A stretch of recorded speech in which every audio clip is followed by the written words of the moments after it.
দিল্লিতে দ্বিপক্ষীয় বিষয়ে খলিল দোভাল বৈঠক।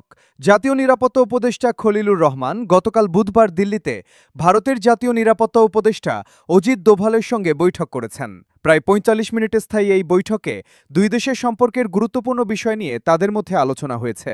গতকাল সন্ধ্যায় দিল্লিতে বাংলাদেশ হাইকমিশনের এক্স হ্যান্ডেলের এক পোস্টে এ তথ্য জানানো হয়। দিল্লির কূটনৈতিক সূত্রে জানা গেছে, ভারতের প্রধানমন্ত্রীর কার্যালয়ে গতকাল বেলা ১১টার দিকে বৈঠকটি শুরু হয়। কলম্বো সিকিউরিটি কনক্লেভের সিএসসি জাতীয় নিরাপত্তা উপদেষ্টাদের সপ্তম সম্মেলনে খলিল দোভাল বৈঠক যোগ দিতে দিল্লি গেছেন জাতীয় নিরাপত্তা উপদেষ্টা খলিলুর রহমান। সিএসসি হচ্ছে ভারত মহাসাগরীয় অঞ্চলের একটি বহুপক্ষীয় আঞ্চলিক নিরাপত্তা ফোরাম। এবারের সম্মেলন অনুষ্ঠিত হচ্ছে আজ বৃহস্পতিবার। এতে ভারত, বাংলাদেশ ছাড়াও অংশ নিচ্ছে সদস্য রাষ্ট্র মালদ্বীপ, মরিশাস ও শ্রীলঙ্কা। পর্যবেক্ষক হিসেবে থাকছে সিশেলস। বাংলাদেশ হাইকমিশনের এক্স হ্যান্ডেলে বিজ্ঞপ্তিতে বলা হয়েছে, গতকাল সকালে বাংলাদেশ ও ভারতের জাতীয় নিরাপত্তা উপদেষ্টারা তাদের প্রতিনিধি দল নিয়ে বৈঠক করেছেন। বৈঠকে সিএসসির কর্মকাণ্ড নিয়ে আলোচনার পাশাপাশি দ্বিপক্ষীয় গুরুত্বপূর্ণ বিষয়ে আলোচনা হয়। অজিত দোভালকে ঢাকা সফরের জন্য আমন্ত্রণ জানিয়েছেন খলিলুর রহমান। দিল্লির কূটনৈতিক সূত্রে জানা গেছে, সম্মেলনে আসা ব্যক্তিদের সম্মানে গতকাল সন্ধ্যায় দিল্লির একটি হোটেলে নৈশভোজের আয়োজন করা হয়। সম্মেলনে যোগ দিতে অজিত দোভালের আমন্ত্রণে খলিলুর রহমান গত মঙ্গলবার সন্ধ্যায় দিল্লি পৌঁছান। আগের পরিকল্পনা অনুযায়ী তার বুধবার দিল্লি যাওয়ার কথা ছিল।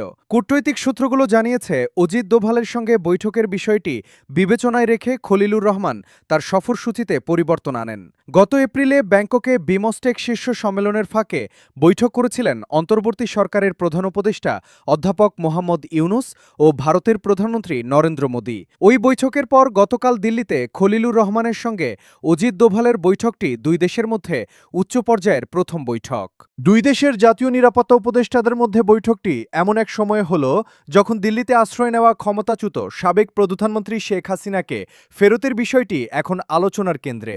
গত সোমবার আন্তর্জাতিক অপরাধ ট্রাইব্যুনাল আইসিটি মানবতাবিরোধী অপরাধের দায়ে শেখ হাসিনাকে মৃত্যুদণ্ড দেন। এরপর প্রত্যর্পণ চুক্তি অনুযায়ী শেখ হাসিনাকে ফেরত পেতে ভারতের কাছে চিঠি পাঠানোর প্রস্তুতি নিয়েছে বাংলাদেশ।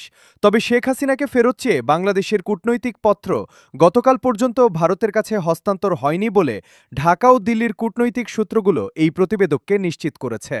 দিল্লিতে বাংলাদেশ হাইকমিশন দুই দেশের জাতীয় নিরাপত্তা উপদেষ্টাদের বৈঠক নিয়ে বিস্তারিত কিছু জানায়নি। তবে দ্বিপক্ষীয় বিভিন্ন গুরুত্বপূর্ণ বিষয়ে আলোচনা হয়েছে বলে যা উল্লেখ করা হয়েছে সেটা তাৎপর্যপূর্ণ। বিশেষ করে বাংলাদেশে গত বছরের ৫ আগস্টের রাজনৈতিক পট পরিবর্তনের পর ১৫ মাস ধরে দুই দেশের সম্পর্ক টানাপোড়েনের মধ্য দিয়ে যাচ্ছে। এমন এক প্রেক্ষাপটে ১৭ নভেম্বর শেখ হাসিনার মৃত্যুদণ্ডের রায়ের পর দুই দেশ বিবৃতি দিয়েছে।